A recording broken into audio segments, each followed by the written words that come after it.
আসসালামু আলাইকুম এভরিওয়ান, আমি মোহাম্মদ জিয়াদুল ইসলাম, ব্র্যাক ইউনিভার্সিটি সিএসসি রিক্রুটে আছি। আর এমএস একাডেমিতে তোমাদের বায়োলজি ইনস্ট্রাক্টর হিসেবে আছি। তো আজকে আমরা কথা বলবো বায়োলজি নিয়ে। তো তোমরা বলতে পারো, অনেকেই বলতে পারো যে ওয়াই বায়োলজি, আমি বায়োলজির উপর কেন ফোকাস করবো। তো তোমরা হয়তো, যেহেতু প্রাইভেট ইউনিভার্সিটি থেকে আসো, তোমরা অবশ্যই জানো প্রত্যেকটা প্রাইভেট ইউনিভার্সিটিতে একটা স্পেসিফিক পড়াশোনা থাকে এবং এটা কোনো ডিপার্টমেন্টে জন্য ভ্যারি করে। যেমন তুমি বায়োলজি না জানলে বায়োকেমিস্ট্রি বা ফার্মেসি কিছু স্পেসিফিক জিনিস যেতে পারবে না। হয়তো সিএসসি ট্রিপল বা ওখানে যেতে পারবে, বাট ওখানে তোমার কিছু ল্যাকিংস থেকে যাবে। So biology is important in every sector. যেমন তুমি যদি বায়োলজিতে যদি ধরো তোমার মোট মার্কেট 10% অথবা থেকে 15% থাকে, তাহলে তুমি যদি এই 10 থেকে 15% এনশিওর করতে পারো, তাহলে তুমি এখান থেকে তিনটা অপশন অবভিয়াসলি পেয়ে যাচ্ছ: মাইক্রোবায়ো, বায়োটেকনোলজি অথবা ফার্মেসি। ইভেন তোমার যদি বায়োলজির একটা স্ট্রং বেস থাকে, তাহলে তুমি কোনো ইঞ্জিনিয়ারিং ডিপার্টমেন্ট কিংবা কোনো নন ডিপার্টমেন্টাল ইংলিশ বলতে যদি যাও, নন ডিপার্টমেন্টাল কোর্সগুলো যেমন থাকে, ওগুলো তো একটা হিউজ বুস্ট পাওয়া, তারপর বায়োলজির বেসটা আগে থেকে ক্রিয়েট করা আছে। সো এটা হচ্ছে তোমার মেইন জিনিসটা, যেখানে তুমি বায়োলজি করতে পারবা বা কোন ডিপার্টমেন্টগুলো যেতে পারবা। As a BRAC university student আমি বলতে পারি যে biology is always important sector in every department. তো আমরা ফার্দার কথা না বলে আমাদের টপিকে আসি। আজকে আমরা পড়বো হচ্ছে সেল ডিভিশন, চ্যাপ্টার 2। তো এই চ্যাপ্টারটা অনেক ইজি একটা চ্যাপ্টার, আমরা 9-10 এ পড়ে আসছি। তো 19 যদিও চ্যাপ্টারটা ছোট ছিল, একটা অতটা ইফেক্ট ছিল, বাট ওখান থেকে অনেক কিছু এখানে আছে, যেমন সেল ডিভিশন প্লাস আমাদের অন্যান্য পার্টগুলো, যেমন মাইটোকন্ড্রিয়া এবং সাইটোকাইনেসিস, অনেক কিছুই আছে। তো শুরু করা যাক। তো আমরা যেমন জানি, সর্বপ্রথম সেলটা আবিষ্কার করছিল কে? রবার্ট হুক 1665 সালে। কেমনে শুরু করছিল, কেমনে দেখছিল সেলটা ইনভেন্ট করছিল? উনি দেখছিল হলো কর্কের মাধ্যমে, বোতলের চিপি থেকে। তখনকার সময় যেহেতু কাঁচের বোতল বেশি পপুলার ছিল, আর তখন প্লাস্টিক অতটা ইনভেন্ট হয় নাই, আর ইনভেন্ট হলে পপুলার ছিল না সব জায়গায়। তো ওখানে কাঁচের বোতল ইউজ করা হতো। তো কাঁচের বোতল ইউজ করতে গিয়ে একদিন রবার্ট হুক যে চিপিটা থাকে, কর্কটা থাকে, ওটা খেয়াল করতে গিয়ে দেখলো যে ওখানে এরকম যেরকম কারাগারের সেলগুলো থাকে, ও ছোট ছোট ছোট ছোট গ্যাপ আছে, ওগুলোকে তখন তিনি কারাগারের সাথে রিজার্ভ করে নাম দিল সেল। এটা গেল কোষের পার্ট। আর এখন আমরা পুরো কোষ বিভাজন। কোষ বিভাজনটা প্রথমে কে দেখছিল, কে বলতে পারবা? চলো বলে দেওয়া যাবে। কোষ বিভাজনটা প্রথমে দেখছিল হচ্ছে Fleming, Walter Fleming. Walter Fleming এটা প্রথমে খেয়াল করছিল, প্রথমে খেয়াল করছিল উনি স্যালারের মাধ্যমে 1862 সালে। এই জিনিসটা অনেক ইম্পর্টেন্ট, সালটা অনেক ইম্পর্টেন্ট, কারণ হলো ফ্লেমিং উনি ইনভেন্ট করছিল এফএলই এন্ড ফ্লেমিং। উনি ইনভেন্ট করছিল সেল ডিভিশনটা প্রথম খেয়াল করছিল স্যালামান্ডারের মধ্যে, আর এটা ছিল ইনভেন্ট করছিল 1882 সালে। আর উনি এটা খেয়াল করছিল, সেই প্রাণীটার নাম আমাদের মনে রাখতে হবে, কারণ আমাদের ইন্ডিয়ার ক্ষেত্রে, কারণ আমাদের হচ্ছে ইন্টারভিউর ক্ষেত্রে দেখা যাচ্ছে এমসিকিউ এ অবশ্যই এমসিকিউ এ যদি তোমার ডিরেক্টলি বলা থাকে কোন প্রাণীটা হলো ভালো, তোমরা শুনতে পারবে। আর যদি না দেওয়া থাকে, তাহলে দেখবা যে বৈজ্ঞানিক নাম চাইছে, তোমার বৈজ্ঞানিক নেমটা এবং তোমার যে স্পেসিফিক নেম সেটা মনে রাখতে হবে। যেমন অনেক সময় আছে, যেমন আগের বার আমি অনেকগুলোতে দেখছি, ডিরেক্টলি আস্ক করে নাই যে এটা কোন ধরনের, মানে জাস্ট আস্ক করছে যে where does it live in. যেমন আগে একটা কোশ্চেন দেখলাম, ওখানে বলছে যে ফ্লেমিং সলিউশনটা থেকে যে সলিউশন যে প্রাণী থেকে নিয়েছিল, সেটা সেটা সেই প্রাণীটাকে কোথায় পাওয়া যায়। তো ওখানে অপশন ছিল রিভার, সি ওয়াটার, তারপর ল্যান্ড আর এলসওয়্যার। তো ওখানে অ্যান্সারটা হবে হচ্ছে সি ওয়াটার, কারণ স্যালামান্ডার আমরা সাধারণত সি ওয়াটারে বেশিরভাগ ক্ষেত্রে পেয়ে থাকি। আর ওটার তোমার আরেকটা জিনিস মনে রাখতে হবে, সেটা হচ্ছে বৈজ্ঞানিক নাম। বৈজ্ঞানিক নামটা হচ্ছে, আমি লিখে দিচ্ছি, টাইটুরুস।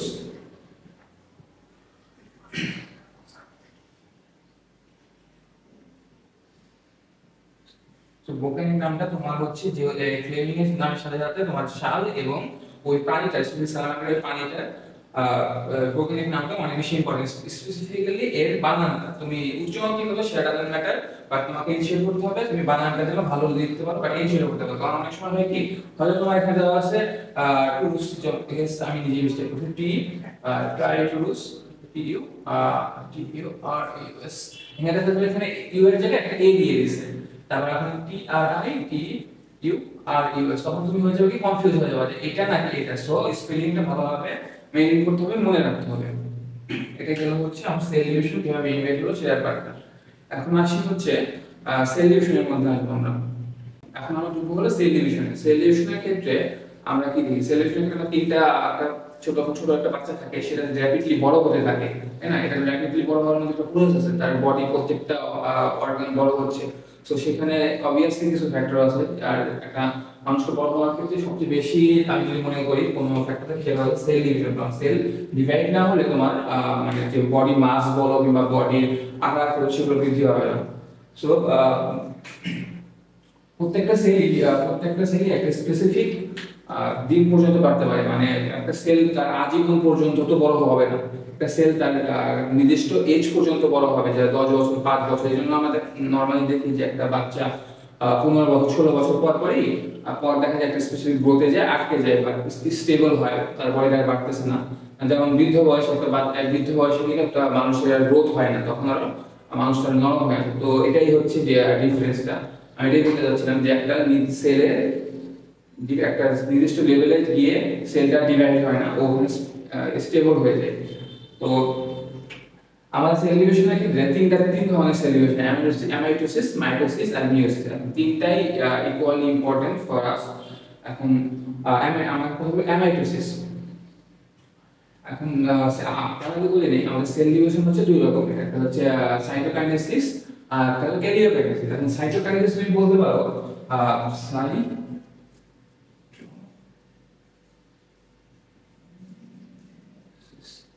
এখন তুমি সহজ মনে রাখার একটা টেকনিক হচ্ছে এই কাইনেসিস, এটার মানে হচ্ছে বিভাজন, আর সাইটো মানে সাইটোপ্লাজম, আর ক্যারিওকাইনেসিস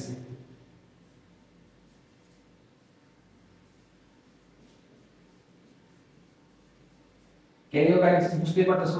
ক্যারিওকাইনেসিস এটা হচ্ছে ক্যারিও মানে হচ্ছে নিউক্লিয়াস, মানে বুঝবাতে নিউক্লিয়াসের বিভাজনকে বোঝানো হচ্ছে। সেক্ষেত্রে আমরা সাইটোকাইনেসিস এটা হলো সাইটোপ্লাজমের বিভাজন, এবং ক্যারিওকাইনেসিসটা হচ্ছে আমার নিউক্লিয়াসের বিভাজন। সো এখন আমরা বলবো অ্যামাইটোসিসের কথা। অ্যামাইটোসিস হচ্ছে এককোষী প্রাণীর ক্ষেত্রে আমরা বেশি দেখতে পারি। আর এককোষী প্রাণী তোমরা যদি বলো যে কেমন এককোষী প্রাণী, আমার মনে থাকে না। যখনই বলবে যে অ্যামাইটোসিস কই হয়, একটু যে বলে দেবো যে অ্যামাইটোসিস হয় হচ্ছে বে অফ বেঙ্গলে। এখন বলতো ভাই বে অফ বেঙ্গলে কেমন হয়? Bay of Bengal bacteria, amoeba and yeast, ছত্রাক, বাংলায় লিখে দিই ছত্রাক, ব্যাকটেরিয়া, অ্যামিবা। তাহলে বে অফ বেঙ্গল, যদি আমাকে কেউ জিজ্ঞেস করে যে অ্যামাইটোসিস কই কই হয়, তুমি এক তৈরি বলে দেবা যে হয় হচ্ছে বে অফ বেঙ্গল। বে অফ বেঙ্গল মানে কি? B for bacteria, A for amoeba and Y for yeast বা ছত্রাক। সো মনে রাখতে ইজি হবে। তো অ্যামাইটোসিসের ক্ষেত্রে আমরা সাধারণত এককোষী প্রাণী বিভাজন দেখতে পাই, কারণ ব্যাকটেরিয়া এককোষী, অ্যামিবা এককোষী, ছত্রাক এক, ঠিক আছে? তাহলে অ্যামাইটোসিসের সবচেয়ে বড় অ্যাডভান্টেজ হলো অ্যামাইটোসিস একটু দ্রুত হতে পারে, এবং অ্যামাইটোসিস খুব মানে এককোষী প্রাণীর মধ্যে হয়। এইজন্যই এককোষী প্রাণীর মধ্যে হয়, কারণ দ্রুত হয়। কারণ আমরা দেখি যে ব্যাকটেরিয়া যখন আমাদের বডিতে অ্যাটাক করে, এরা কিন্তু খুব দ্রুত সেল ডিভিশন করে আমাদের ইমিউন সিস্টেমকে ডিসেবল করে দেয়। সো অ্যামাইটোসিসটা ফার্স্ট হলো এটা একটা সেল। ফার্স্ট ফেজে অ্যামাইটোসিস করবে কি, ওর নিউক্লিয়াস বরাবর একটা মানে রেখা, বিষুবরেখা, যেটা আমাদের যে পৃথিবীর বিষুবরেখা, ওরকম একটা বিষুবরেখা বরাবর একটা লাইন ক্রিয়েট হবে ওর মধ্যে। কারণ ওই বরাবর ও নিজেকে ডিভাইড করবে বা ইকুয়াল ট্রাই করবে, ডিভাইড করবে কিংবা বরাবর ট্রাই করবে। যেমন এরপর এখন যখন এই ডিভিশনটা ক্রিয়েট হয়ে গেল, এই ডিভিশনটা এখান দিয়েও হতে পারে, এখান দিয়েও হতে পারে। জাস্ট মনে রাখবা যে যা আছে, তুমি ধরো ওর 2 সেন্টিমিটার আছে, 1 সেন্টিমিটার হবে। এটা ডাজন্ট ম্যাটার যে ও এইদিকে হচ্ছে নাকি এইদিকে হচ্ছে, কোনো ম্যাটার না, ঠিক আছে? সো ধরো এরকম ভাবে দেন ওর 4 লেখা থাকবে। 4, আমরা তো 4 জানি, 4 কেমন দেখা যায় এরকম। জাস্ট খালি এখানে একটা ডিভিশন থাকবে, এখানে একটা ডিভিশন থাকবে, বুঝতে, ঠিক আছে? দেন আস্তে আস্তে ওর ডিভাইড হয়ে দুটো সেল হয়ে যাবে, এরকম দুটো সেল হয়ে যাবে। এটা এটা মোস্ট সবসময় বলবো না, বাট অধিকাংশ ক্ষেত্রে 99% টাইমে এটা দেখা যায় এককোষী প্রাণীর মধ্যে। সো এটা গেল আমাদের অ্যামাইটোসিস এর ক্ষেত্রে, অ্যামাইটোসিস। এখন আসবো আমরা মিওসিসের ক্ষেত্রে। আমরা সবাই জিম করছি কিংবা হয়তো জিম করা দেখছি, এটা তো শিওর। জিম করা দেখেন এমন পার্সন খুঁজে পাওয়া যাবে না, তাই না? তো জিম তো মোস্ট সবাই করা দেখছো। আচ্ছা আচ্ছা, একটা কথা বলতো, তো আমরা যখন জিম করি আমাদের মাংসপেশিগুলো সেল ডিভাইড হয় নাকি সেলটা কেমনে বৃদ্ধি হয় না কি হয় যে আমাদের মাংসপেশিগুলো ফুলে যায়? কারণ আমি তো তোমাকে প্রথমেই বলে দিছি যে একটা বয়সের পর আমাদের সেল ডিভিশনটা হয় না কিংবা হলেও খুব স্লো হয়। সো যখন তুমি একটা certain period of time gym করতেছো, তোমার বডি মাসল এত কেমনে ফুলতেছে আমাকে কেউ বলতে পারবা? এটা বেসিক্যালি তুমি বলতে পারো মাইক্রোসিসের জন্য হয়, আর বলতে পারো সেল ডিভিশনের যে তোমার। তবে বেসিক্যালি যে মেইন ফ্যাক্টরটা তোমার আছে, মেইন ফ্যাক্টরটা হচ্ছে আমাদের যে সেলগুলি আছে ওটা কন্টিনিউয়াস প্রেসার এবং কন্টিনিউয়াস রিলিজের জন্য কোষটা ফুলে যায়। বুঝছো? কোষটা ফুলে, প্রত্যেকটা কোষ যদি একটু একটু করে ফুলে যায় তাহলে তুমি বুঝতে পারো প্রত্যেকটা মাসেলই ফুলতেছে। সো আমাদের পেশিটা বৃদ্ধি পাচ্ছে, আমাদের যখন বডিটা প্রস্থ এবং হাইট যে হলো বড় দেখাচ্ছে। আর ফোলা বলতে আমি বুঝাইছি কোষের অর্গানগুলো ঠিকই থাকে, বাট সাইটোপ্লাজম বা অঙ্গাণুগুলোর আকার বৃদ্ধি পায়। তো এটাই হচ্ছে আমার মানে পেশি মাসল ফোলা বা জিম করার ক্ষেত্রে যে তোমরা বলতে পারো যে হ্যাঁ তো বলছিল যে একটা সার্টেন পিরিয়ড টাইমে এটা বাড়ে না, এটা হচ্ছে মেইন ফ্যাক্টর যে জিম করলে কেন বাড়ে। এটা কি? এখন আমরা তাহলে চলো কথা বলি মাইটোসিস সম্পর্কে।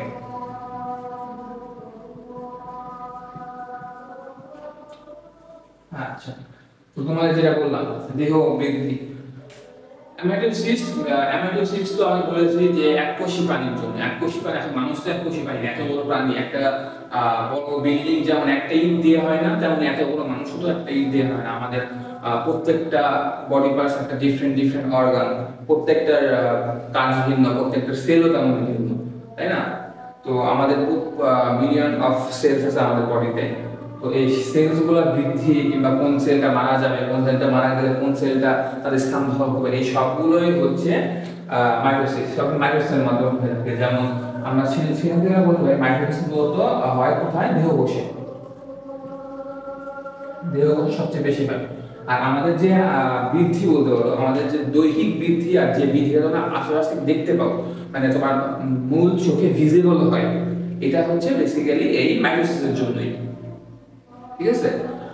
আর মাইটোসিসের সবচেয়ে বড় অ্যাডভান্টেজ বলতে পারবা, সবচেয়ে বড় বৈশিষ্ট্য হলো যেটা তোমাকে তুমি যদি কোনো ছবি দিয়ে দেয় বা তোমাকে যদি কোনো বলো ডায়াগ্রাম দিয়ে দেয়, সেগুলো সবচেয়ে বেশি ধরতে পারে যে মাইটোসিস কিংবা মিওসিস ধরতে পারে। সবচেয়ে বেশি ভালো উপায় হলো তুমি দেখবা যে ওখানে কোনো নির্দিষ্ট করে বলছে নাকি যে কোষটার মধ্যে 2n সংখ্যক ক্রোমোজোম আছে আর এটা 2n হয়েছে কিনা, মানে যে কয়টা ক্রোমোজোম থাকবে ঠিক সেম অ্যামাউন্ট অফ ক্রোমোজোম তার চারিটি কোষে হবে। ধরো এটা একটা সেল,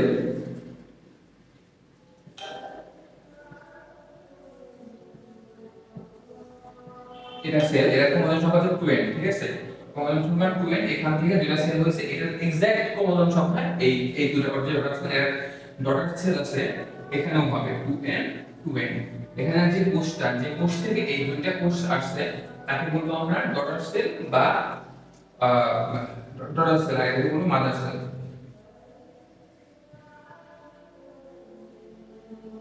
বা বাংলায় বলতে পারো, বাংলায় যদি বলতে হয় বলতে পারো যে কি বলে এটা মাতৃকোষ আর কি বলে অপত্য কোষ। সরি,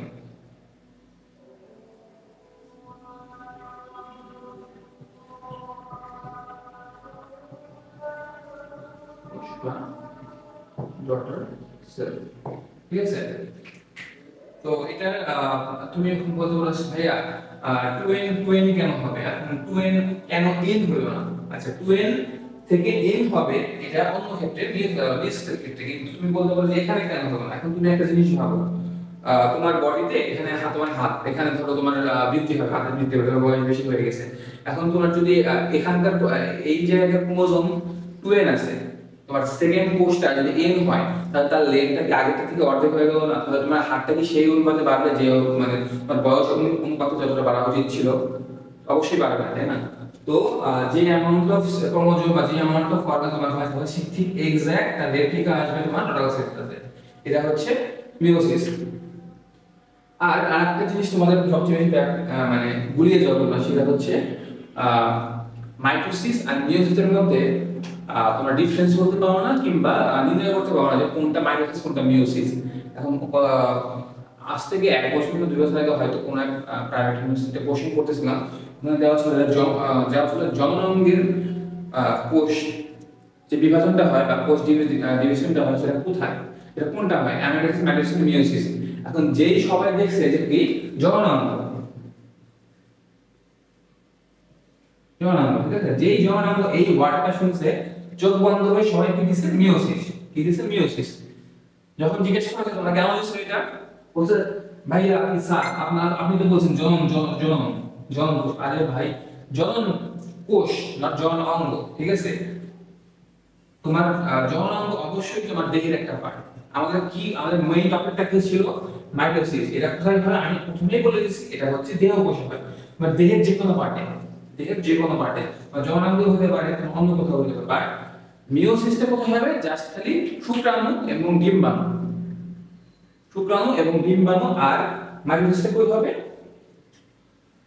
তোমার দেহের যে কোনো অঙ্গে। কারণ তোমার আমি আগেই আবার বলে দিচ্ছি, মাইটোসিসটা হচ্ছে দেহের বৃদ্ধি এবং আকার আকৃতি কম বেশির জন্য ইউজুয়ালি মানে বিভাজিত হয়ে থাকে। আর মিয়োসিসটা হচ্ছে তোমার জন্মের ক্ষেত্রে। ওকে, এখন এটা গেল হলো মাইটোসিস। এখন আমরা হলো মিয়োসিসের ক্ষেত্রে। মিয়োসিস হচ্ছে ধরো আমরা মানুষ, এখন আমরা তো অবভিয়াসলি আমাদের বংশ পরম্পরা বাড়াইতে হবে, তাই না? তো সেটা কিভাবে হবে, সেটা কিভাবে হবে, ধরো এটা একটা সেল, এইটা একটা সেল, এখান থেকে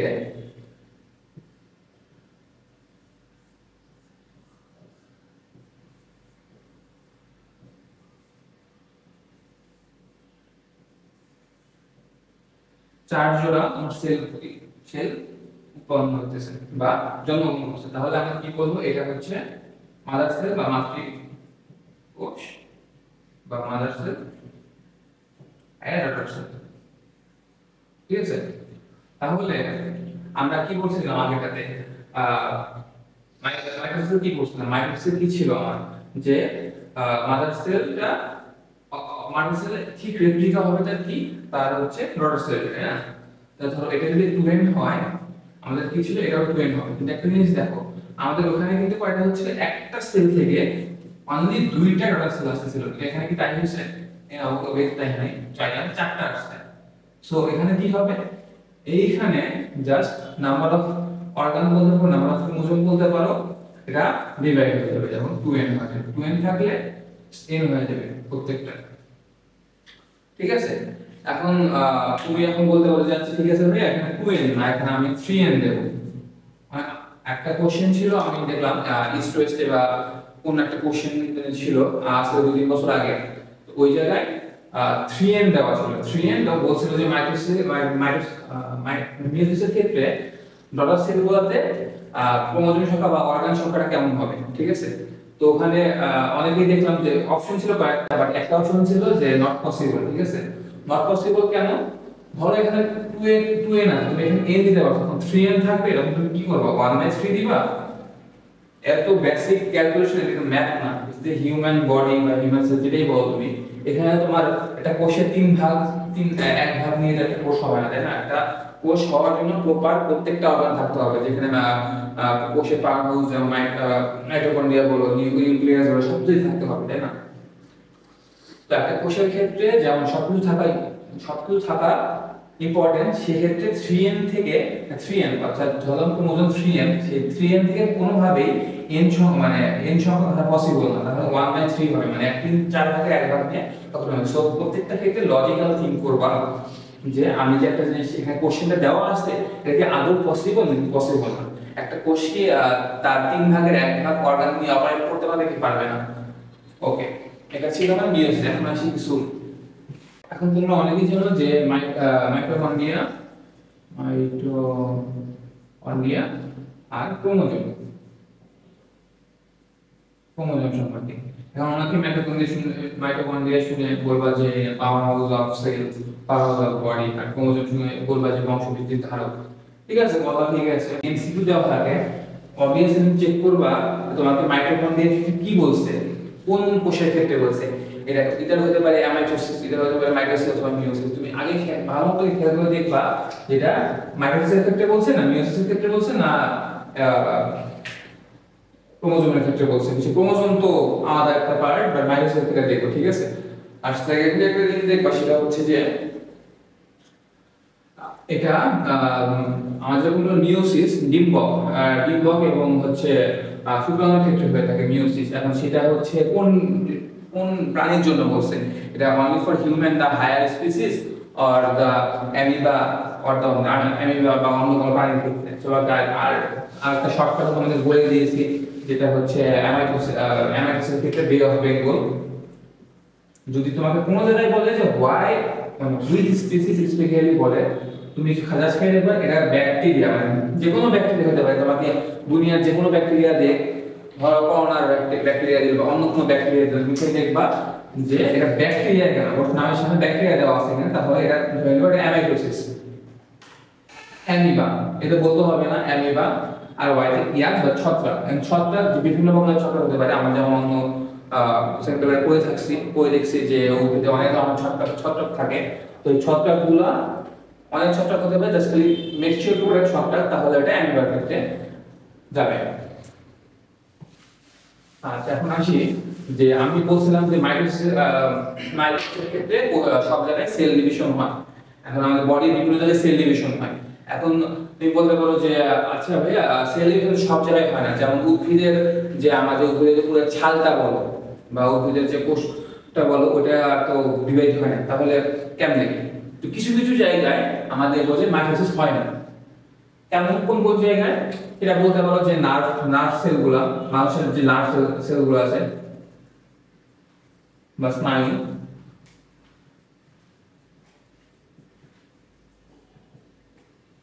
তারপরে উদ্ভিদের স্থায়ী কোষ,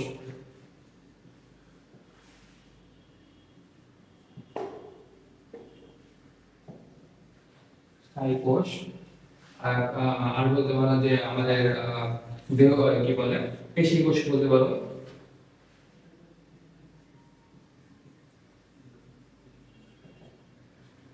পেশি কোষের ক্ষেত্রে আবার ওই টপিকটা আসে, যে এই টপিকটা বারবার বলা হচ্ছে কারণ এই টপিকটা আমি প্রায় দেখতাম যে স্পেসিফিক্যালি কিছু কিছু জায়গায় দিয়ে থাকে যে যেহেতু পেশি কোষটা বৃদ্ধি পাচ্ছে না, পেশি কোষের ক্ষেত্রে বিভাজন কেন হয়, মানে আমরা যখন বডি অ্যাক্টিভ থাকে বা বডি যে কোনো পার্ট যখন অ্যাক্টিভ থাকে সেগুলা বিভাজিত না হয় বড় কেমনে হয়। তোমাকে যদি এখানে বডি পোর্শনের অপশন থাকে, জাস্ট খালি বলবা যে অ্যাক্টিভনেস অথবা মাসেল বিল্ডিং যখন হয়, তখন ওই স্পেসিফিক পোর্শনটা বারবার নড়াচড়া করার কারণে ওই কোষগুলো ফুলে যায় বা বিকশিত হয় ভালো, সাইটোপ্লাজমটা ফুলে যায় বা নিউক্লিয়াসটা আকারে বড় হয়, এই জন্য ওই স্পেসিফিক পোর্শনটা বড় দেখায়। যেমন বাইসেপস ট্রাইসেপস, তুমি যখন ডাম্বেল তুলবা তখন ওই তোমার বাইসেপস এবং ট্রাইসেপস এর অ্যাক্টিভনেসটা বাড়বে, যেটা অন্য কোনো অর্গানে নাও হতে পারে বা হতেও পারে। তো ওই ক্ষেত্রে পেশিগুলোটা যেখানে বেশি অ্যাক্টিভ সেখানে হচ্ছে তোমার মাসেলটা ফুলবে। এই ধরনের রিলেটেড কোশ্চেন আছে, তো মনে রাখবা যে এটা মাইটোসিস বা মিয়োসিস রিলেটেড কোশ্চেন হোক বা না হোক, তুমি এখানে জাস্ট খালি লিখে দিবা যে because of the organ is active so the muscle will build up but ওখানে এই জিনিসটা খেয়াল করো, ওখানে কিন্তু সেল ডিভাইড হচ্ছে না, ওখানে মাসেলটা জাস্ট বৃদ্ধি পাচ্ছে বা কোষটা ফুলে যাচ্ছে এইটা। আর উদ্ভিদের স্থায়ী কোষ, একদম সিম্পল ভাষায় বলি, স্থায়ী কোষ উদ্ভিদের ছাল। এখন তুমি একটা জিনিস খেয়াল করে দেখো, তুমি তোমরা আজকে বাসায় যাবা, গিয়ে যে কোনো উদ্ভিদের একটা ছাল নিয়ে এসে বাসায় রেখে দিবা, মাইক্রোস্কোপের নিচে দেখবা ওখানে উদ্ভিদের ছালে তুমি মাইক্রোস্কোপের সব কিছুই পাবা, আর ওরা কিন্তু কখনো মারবে না, কিন্তু ওরা কিন্তু উদ্ভিদের দেহের পার্ট, তাই না?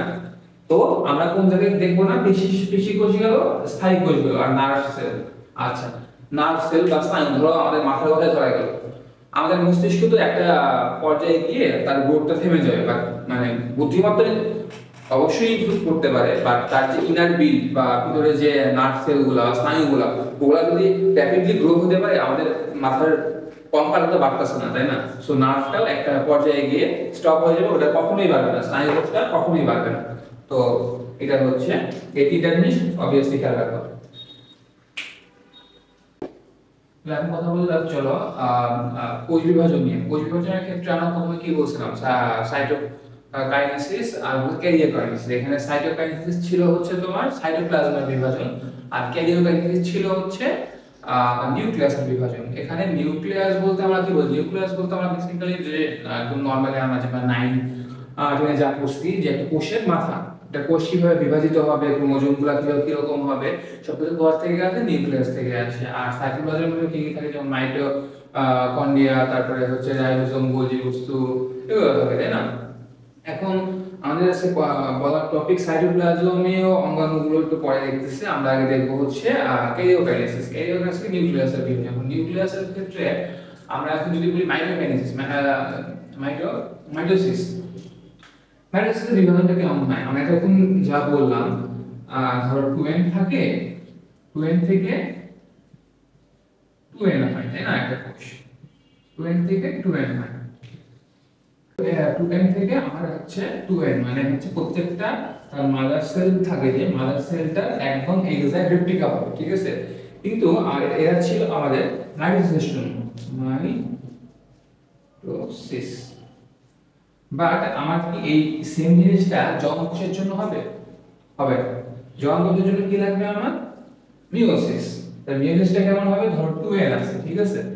2n থেকে কেমন হবে? আমরা বলছিলাম কয় জোড়া হবে? ইন টোটাল হবে চারটা। তাহলে কেমন হবে? ফার্স্টে এই 2n থেকে n হবে। এখানে n দ্বারা কিন্তু তোমাকে ক্রোমোজোম সংখ্যা বোঝানো হচ্ছে, ঠিক আছে? জাস্ট ক্রোমোজোম সংখ্যাটা মনে রাখবা, ক্রোমোজোম সংখ্যা। তাহলে এটা কি হলো?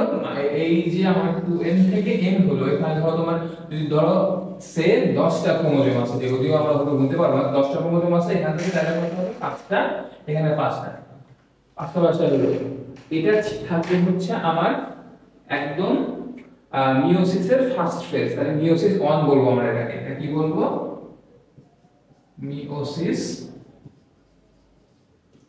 1 ফেজ ধরলাম, বা তোমরা যেভাবে মনে রাখো তোমাদের ব্যাপার, জাস্ট কি তোমাদের হচ্ছে এটা জাস্ট মনে রাখবা যে 2n থেকে ফার্স্ট ফেজে আমার n হলো, এটা ডান। দেন n থেকে এই ফেজে আসার পর এখান থেকে আবার হচ্ছে দুইটা হবে, কিন্তু এই জায়গায় এসে আমার পুরো স্টোরিটা ডিফারেন্ট। এখানে কি হয়েছে? এখানে আমরা দেখছি 2n ছিল, 2n থেকে n হয়েছে, অর্থাৎ পুরো ক্রোমোজোমটা ছিল তার অর্ধেক হয়ে গেছে। কিন্তু এখানে যে ডিফারেন্ট কেন?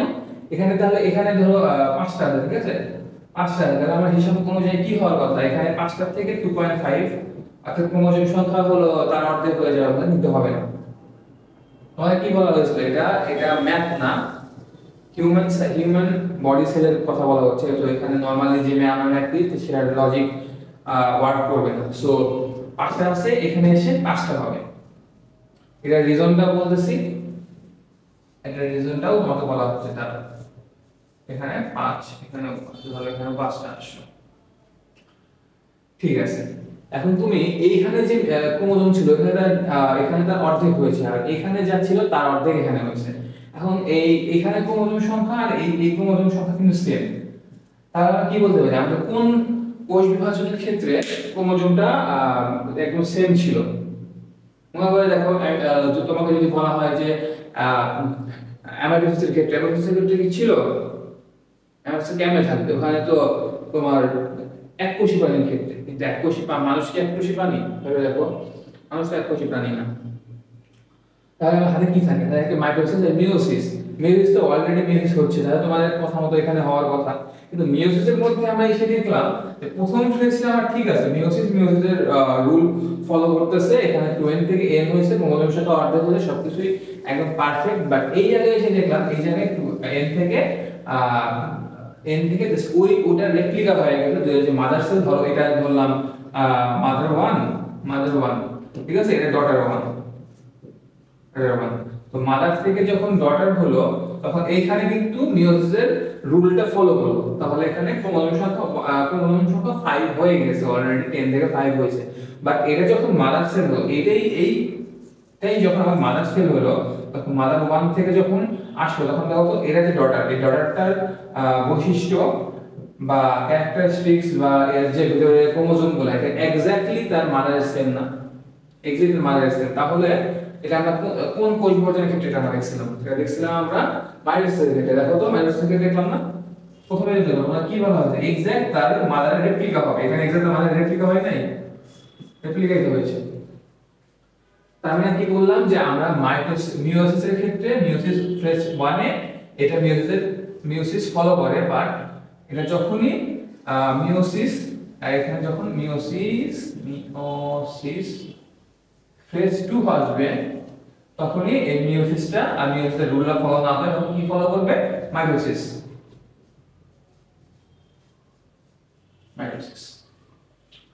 আচ্ছা, এখানে তাহলে এখন তোমরা কিভাবে একটা কোষ থেকে চারটা কোষ সেটা বুঝতে পারছো। এখন আমরা আসি হলো হ্যাপ্লয়েড কোষ আর ডিপ্লয়েড কোষ বা যেটা বলো সেটার ক্ষেত্রে। আর হ্যাপ্লয়েড কোষ আর ডিপ্লয়েড কোষ এগুলো বেসিক্যালি তেমন কিছুই না, যেটা তোমাকে বলা হয়েছে যে এটা কি হ্যাপ্লয়েড কোষ 2 এনটা কি ধরবো আমরা? হ্যাপ্লয়েড কোষ। হ্যাপ্লয়েড কোষ থেকে কই আসলো? আমরা ডিপ্লয়েড কোষ হচ্ছে এন, ডিপ্লয়েড কোষ এন আসলো না। তার এইখানে এটা যদি ডিপ্লয়েড কোষ হয় এটাকে আবার কি হ্যাপ্লয়েডের মতো আচরণ করতেছে না, নিজে গিয়ে ডিপ্লয়েড হচ্ছে। হ্যাপ্লয়েডটা আবার নিজের জন্য ডাটা ক্রিয়েট করতে হবে, মানে হ্যাপ্লয়েড ডিপ্লয়েড সেম। কিন্তু একটা জিনিস অলওয়েজ মনে রাখবা যে এইটা হচ্ছে এই দুইটার ক্ষেত্রে এই মাইটোসিস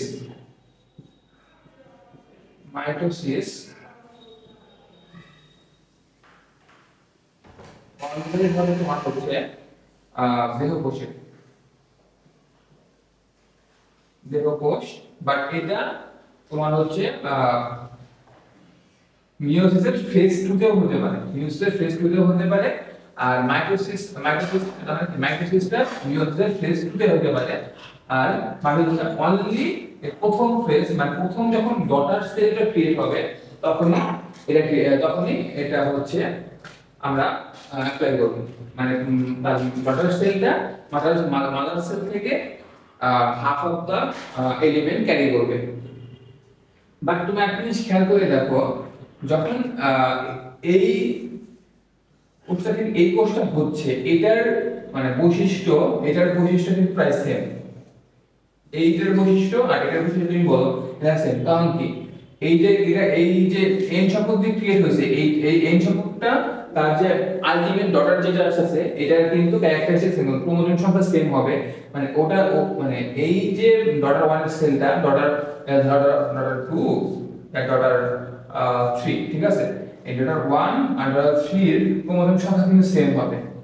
এই জন্যই দেখবা যে আমাদের হিউম্যান বডিতে আমার ভাই কিংবা আমার বোন এদের ফেসটা সিমিলার হয়। তুমি কিংবা তোমার ভাই কিংবা তোমার বাবা তোমার মার ফেসটা সিমিলার হবে।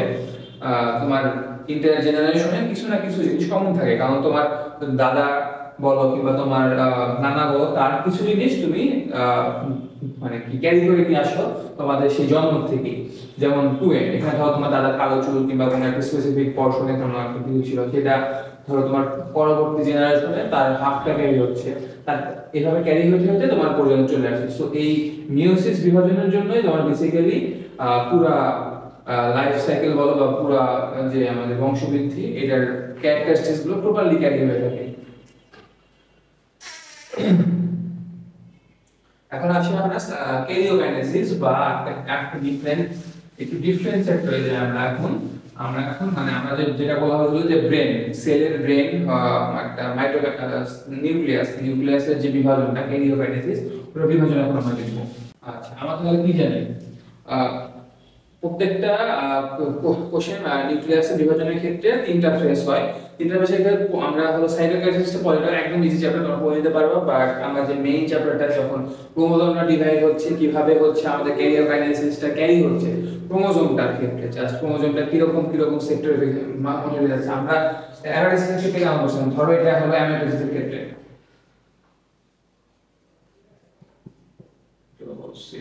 অ্যামাইটোসিসের ক্ষেত্রে ধরো এটা একটা কোষী প্রাণীর কোষ, ঠিক আছে? এটা হলো নিউক্লিয়াস। এটা নিউক্লিয়াস তোমাকে যেমন বলছিলাম যে কোনো এক দিক দিয়ে ডিভাইড করা হলে ডাজন্ট ম্যাটার, বাট জাস্ট এটা এনশিওর করবে তারা যেটা যখন তার নিউক্লিয়াস ডিভাইড করছে দেন তারা তাদের যে বিষুবরেখাটা নির্ণয় করবে। বিষুবরেখা নির্ণয় করবে বলতে ধরো এটা কোষ, আর বিষুবরেখাটা কেমন আছে, ঠিক আছে, এই নিউক্লিয়াসটা আনতে হবে। দেন সেকেন্ড ফেজে তারা হচ্ছে চার আকৃতি বা তোমরা যদি বলো ইনফিনিটি যেটাই বলো ওইটা হচ্ছে তারা ধারণ করবে। এই যে এরকম এখানে হয়তো তোমার সেল থাকবে, এখানে সেল থাকবে, নিউক্লিয়াসের চার আকৃতি ধারণ করবে। দেন হচ্ছে এখান থেকে অবভিয়াসলি সেকেন্ড পার্টে তারা এমন ভাগ হয়ে যাবে।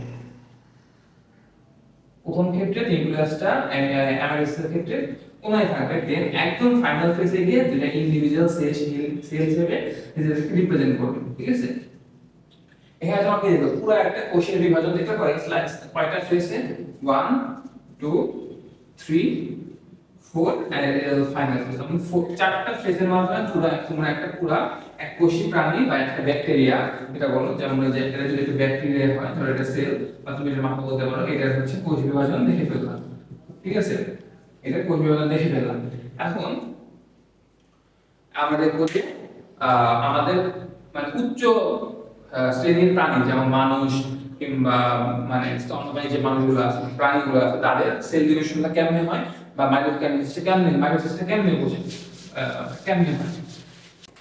ধরো এটা একটা অঙ্গাণু, এটা একটা অঙ্গাণু বা একটা সেল, এটা একটা সেল, এটা হচ্ছে আমাদের নিউক্লিয়াস, এটা হচ্ছে তোমার ক্রোমোজোম গুলো আছে এখানে নিউক্লিয়াসের মধ্যে ক্রোমোজোম এখানে নানা রকম অঙ্গ প্রত্যঙ্গ মাইটোকন্ড্রিয়া গোলীয় বস্তু যা আছে। আমাদের মূল কাজটা হচ্ছে ক্রোমোজোম নির্ণয়। ধরো আমরা এখন কি হবে মাইটোসিস বিভাজন হবে, ঠিক আছে। মাইটোসিস বিভাজনে আমরা কি জানি যে এক্সাক্ট নাম্বার অফ ক্রোমোজোম থাকবে, আমাদের এক্সাক্ট নাম্বার অফ ক্রোমোজোম থাকবে। তাহলে আমরা সাইটোকাইনেসিস বিভাজনটা পরে দেখতেছি। আর জাস্ট খালি মনে রাখবা উদ্ভিদের জন্য এই যে আমার এই পোরশনটা যে আছে, এই যে এই পোরশনটা যেটা আমি ব্ল্যাক কালার কি করে দিচ্ছি, এই পোরশনটা তাই থাকবে, বাকি ভিতরে যাবে সব কিন্তু সেম, একদম এক্সাক্ট সেম থাকবে, বাকি অন্য কোনো কিছু নিয়ে তোমার ধরা লাগবে না। এটা হচ্ছে তোমার এখন আমরা জাস্ট এই পার্টটা নিয়ে মানে ক্রোমোজোম নিয়ে, ক্রোমোজোম বা বংশ পরম্পরা ধারক বা বাহক যাকে বলা হয় তাকে নিয়ে কথা বলবো। তাহলে আসো ধরো এটা আমার ক্রোমোজোম, এখানে হচ্ছে তোমার যেরকম ক্রোমোজোম আছে, ঠিক আছে। তাহলে আমরা কি জানি, আমরা 9 এর উপরে আসছিলাম যে আমাদের ক্রোমোজোমগুলো কিছু ফেসের মাধ্যমে ডিভাইড হয়ে থাকে, যেমন মেটাফেজ এরকম কয়েকটা ফেসের মাধ্যমে ডিভাইড হয়ে থাকে। ওগুলা পরে আমরা পরে জানতে পারো বা তোমরা অনেকে জানো, ছোটরা ডিসকাশন বই টাইম নষ্ট করার কোনো দরকার নাই। আমরা জাস্ট দেখবেন ক্রোমোজোম কিভাবে ডিভাইড হয়, just for the recall and the certain sectors, ঠিক আছে। এটা ধরো আমরা ক্রোমোজোম ধরে নিলাম, ধরো ওখানে n নাম্বার অফ ক্রোমোজোম আছে। যখনই বিভাজন হয়, বিভাজনের ফেজে আমরা প্রথমে কি দেখছিলাম, অ্যামাইটোসিসের ক্ষেত্রে ওরা বিষুবরেখা নির্ণয় করে, একটা কোষের ওরা বিষুবরেখা নির্ণয় করে দেয়। সেক্ষেত্রে ক্রোমোজোমের ক্ষেত্রে বিষুবরেখাটা নির্ণয় হবে না, ওভাবে হবে না, বাট এটা কিছু তন্তুর মতো কুণ্ডলী আকারে থাকে, সেগুলো স্ট্রেট হওয়ার ট্রাই করে, এবং বিভিন্ন আকার ধারণ করে, যেমন টি ভি ওয়াই এরকম শেপ ধারণ করে কিংবা এক্স এরকম শেপ ধারণ করার ট্রাই করে, যেমন এই যে এরকম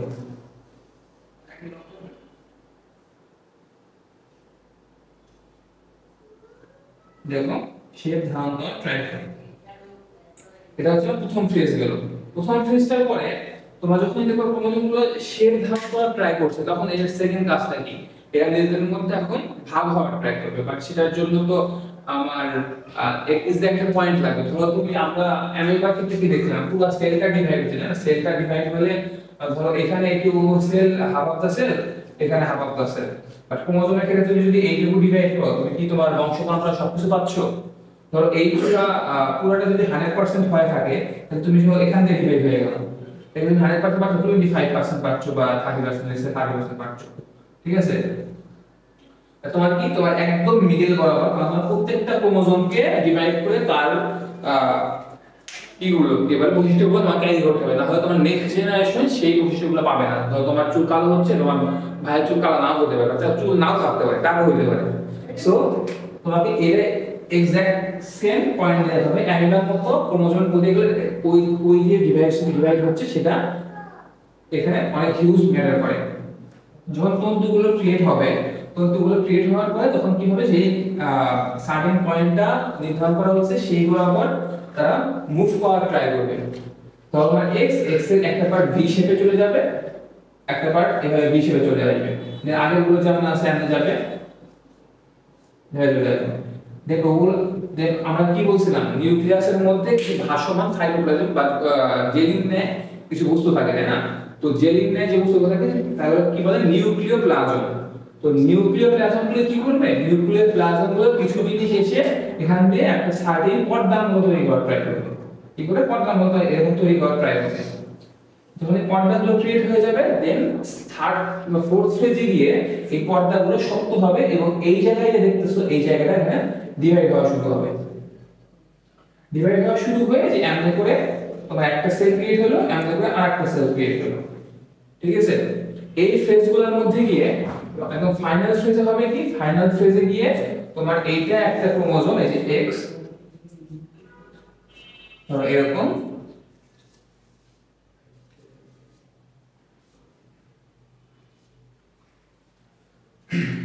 এটা কোষীয় থাকে। আর এই 1 2 3 এই ফার্স্ট সেকেন্ড থার্ড ফেজ যে তোমার সাইটোপ্লাজম অন্যান্য অঙ্গগুলো আছে, যেমন গোলজি বস্তু কিংবা তোমার হচ্ছে মাইটোকন্ড্রিয়া, এগুলো যা বলছো তুমি সবগুলাই হচ্ছে তোমার কি হবে, ডিভাইড হয়ে যাবে। অলরেডি ধরো তোমার এই অঙ্গগুলো আছে, ধরো যে গোলজি বস্তু, তারপর মাইটোকন্ড্রিয়া, এই মাইটোকন্ড্রিয়া গুলো অলরেডি ডিভাইড হয়ে তোমার একটা আলাদা সেল, ও অলরেডি এরকম হয়ে যাবে, অলরেডি ডিভাইড হয়ে এরকম হয়ে যাবে, জাস্ট খালি এই যে এই মাইটোকন্ড্রিয়াটা এইখানে রয়ে যাবে, ঠিক আছে?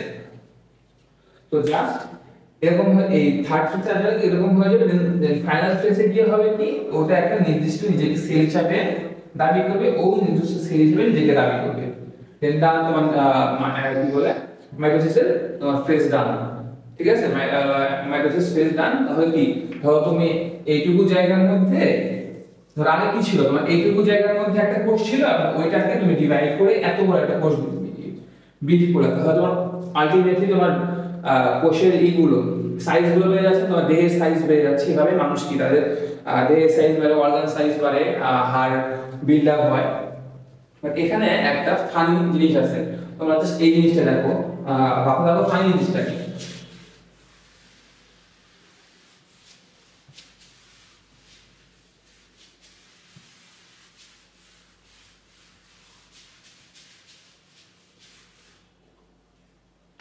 আমি জিনিসটা হলো যে প্রোমেটাফেজ, মেটাফেজ বা টেলোফেজ, যে ফেজটাই হলো ওই ফেজে গিয়ে প্রত্যেকটা ক্রোমোজোম এক্স ওয়াই শেপ বা কোন শেপে ডিভাইড হবে তা হচ্ছে নির্দিষ্ট থাকে না, বা কেমনে হবে সেটা হচ্ছে নির্ণয় করা যায় না।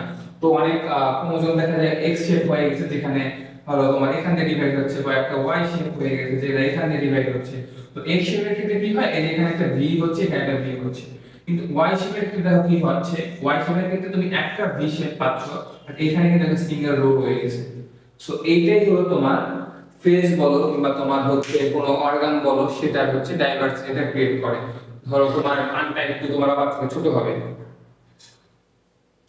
এই যে this thing what defines it. So এটা হচ্ছে তোমার এটাই হচ্ছে ডাইভার্সিটি যেটা ক্রিয়েট করে। বাট তোমার ক্যারেক্টারিস্টিক্স বলো বা গায়ের রং বা গঠন বলো, সেটা হচ্ছে তোমার এই ক্রোমোজোম প্রিভিল যে তোমার আছে ওগুলো থেকে চলে আসে। বাট ডাইভার্সিটিটা আসে জাস্ট যে তন্তুগুলো কেমন ডিভাইড হচ্ছে আর কিভাবে সেলটা বাড়ছে তার উপর ডিপেন্ড করে। আর যেহেতু আমরা জানি যে মাইটোসিস মিয়োসিসের জন্য ইম্পর্টেন্ট, তাহলে কি হচ্ছে, মিয়োসিসের ফার্স্ট ক্রোমোজোমটা হাফ হয়ে যাচ্ছে, হাফ হওয়ার পরে দেন ওই ক্রোমোজোমটা আবার তন্তুর ন্যায় ডিভাইড হয়ে এভাবে আসছে। তার মানে কি,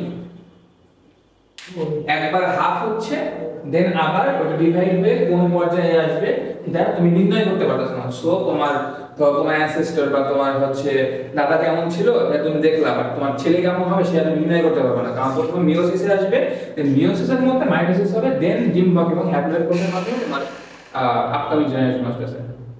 তো